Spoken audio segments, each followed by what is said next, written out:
ठाण्यात प्रतिष्ठेची बनलेली विधान परिषदेच्या निवडणुकीची आज मतमोजणी होते। राष्ट्रवादीचे ज्येष्ठ नेते वसंत डावखरे आणि शिवसेनेचे रवींद्र फाटक यांच्यात ही चुरशीची लढत आहे। 3 तारखेला झालेल्या निवडणुकीत तब्बल 97% मतदान झालं होतं।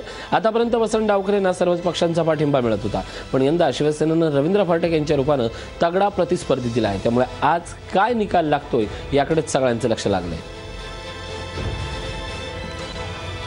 आपण या संदर्भात अधिक चर्चा करूयात। कपिल राऊत आपल्या सोबत आहेत। कपिल, आज निकाल लागतोय। खरं तर आजपर्यंत डावखरेंचा पारंपरिक मतदारसंघ, पण मतदार शिवसेनेचं हे चित्र पहिल्यांदाच विस्कळीत झालंय। कागदावर दोघांचेही दावे आहेत। काय होईल, काय चित्र दिसतंय?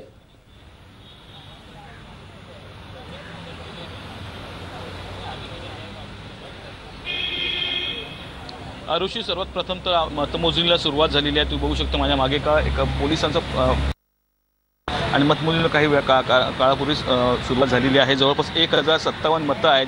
97.72% असं मतदान झालेलं होतं। त्यामुळे आता ती मतदानाला सुरुवात झाली। काही वेळातच आपल्या हाती रिझल्ट येणार आहे आणि कोण आमदार होईल ह्याची एक म्हणजे कोण डावखरे जिंकतील का फाटक जिंकतील, कोणाचं लक पुढे सरसावतं हे समोर येणार आहे। पण सर्वात जर आपण राजकीय दृष्टिकोन बघितला तर हा जो मतदारसंघ असेल किंवा मग गेली 4 वर्ष सतत डावखरे म्हणजे विधान परिषद आणि डावखरे यांचं एक समीकरण होतं, पण ते समीकरण आता कुठे खोडून निघणार असं वाटते। कारण की ज्याप्रमाणे युती ताकदीने उतरलेली आहे त्याप्रमाणे आणि त्याचबरोबर पालकमंत्री स्वतः हस्तक्षेप करत आहेत, त्यामुळे आता ही टक्कर डावखरे विरुद्ध एकनाथ शिंदे अशी झालेली आहे। त्यामुळे एक मोठी चुरस वाढलेली आहे। काही वेळातच आपल्या हातात रिझल्ट येणार आहे।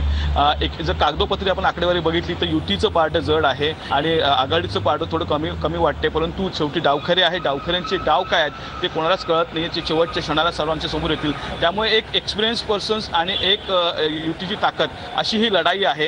या लढाईत कोण जिंकतं याकडे सर्वांचं लक्ष लागलेलं आहे।